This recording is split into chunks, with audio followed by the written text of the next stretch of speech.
I'm Ron Jones for Lean Braze. I'm in Tucson, Arizona again with Enid Whitaker, Managing Director for Bonnie Prudden Myotherapy and a physical educator. So I have a special topic to talk about today, and Bonnie was writing on this decades ago, but it seems to be coming back again, and that is how do we start this conversation? Deep pelvic floor dysfunction, prolapsed uterus, people, we're going to talk about women specifically, not being able to control their bladders, not being able to jump or hop because they might urinate on themselves, and this sexual dysfunction that can arise from that with your partner because things just aren't connected in that deep pelvic floor.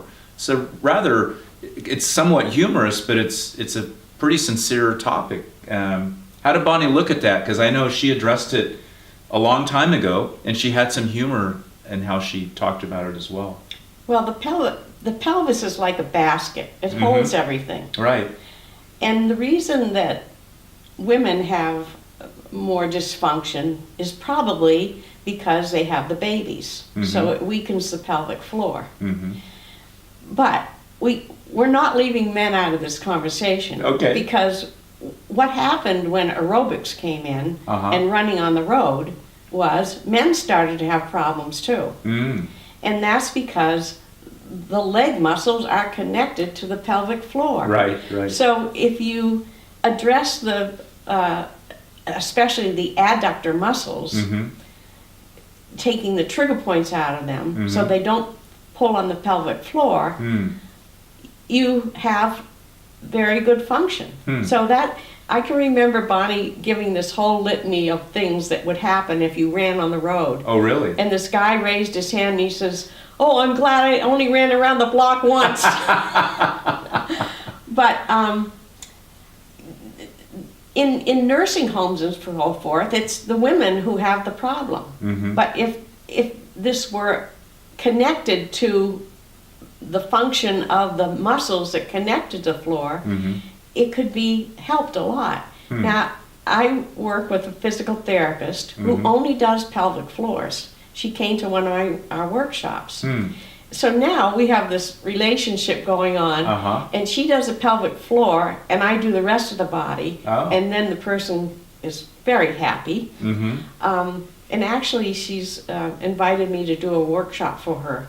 Now, does she do internal trigger point release? She does internal also, So yes. let's talk about that, because I mean, I have read this before historically, and of course it's being done today, but actually up inside the vagina doing trigger point release and internally. Anal release too, And for anal release. tailbones. Right, and I've heard that before, and I don't think most people even know this exists, but can you dig into that a little bit more?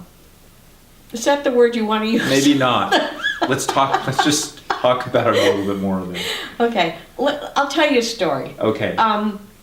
Bonnie was invited to do a lecture to old women at Tucson Medical Center Okay. back a number of years ago. And a couple of days before, all of a sudden, she was incontinent. And I don't mean she was dribbling. We Right. had towels on the floor. Really? Yes. And she's like, Bonnie? Yeah. Oh, wow. She said, "What am I going to do? What am I going to do?" She's Right. frantic. "I got to go do this lecture." I said, "I think I would do what Bonnie Prudden would do." And she's like, "Yeah." So I did her adductors for her, and she went in the bathroom and did the rest. And it was as if you had turned the faucet off. Really? Totally gone. Never came back. Just with trigger point release? Just with trigger points. So this is something But I haven't heard of then. But we got it right away. That it would... I mean, the fact that she said, "Oh, I have this problem, what am I going to do? Right. Now we're going to fix it." You know, we didn't wait Right. forever. So I'm aware of the trigger point release internally, and but I wasn't aware of with the adductors and that it could be related to fixing the incontinence. That's fascinating to me. But also, I have a doctor who sends me people because she had a lot of women coming to her with pelvic floor problems. And so I would do all the work, and then I would send them into the bathroom and instruct them on what to do. Because everybody has a pelvic floor, men and women. Right, yeah. And if you if you are on the potty, it's easier to reach the perineum between the anus and the vagina. And so if you look for, well, in women, if you look for trigger points in that area, just with your forefinger, you can find very tender places. So if you do... And release them. And release them, yes. Okay. And if you do that, you know, a couple of times a day when you're in there, I've had men, after I worked on them, go into the bathroom and come out and say, you won't believe this, but now I have a steady stream of urination. You know, this is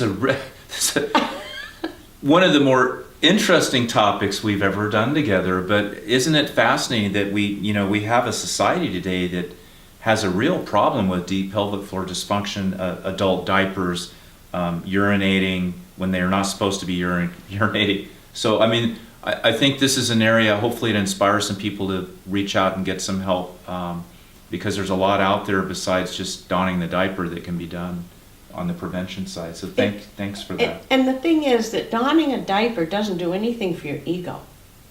Right. Don't believe the hype on the commercials that all the cool kids are wearing diapers. No matter how old you are or how young you are, it's not good for your psyche.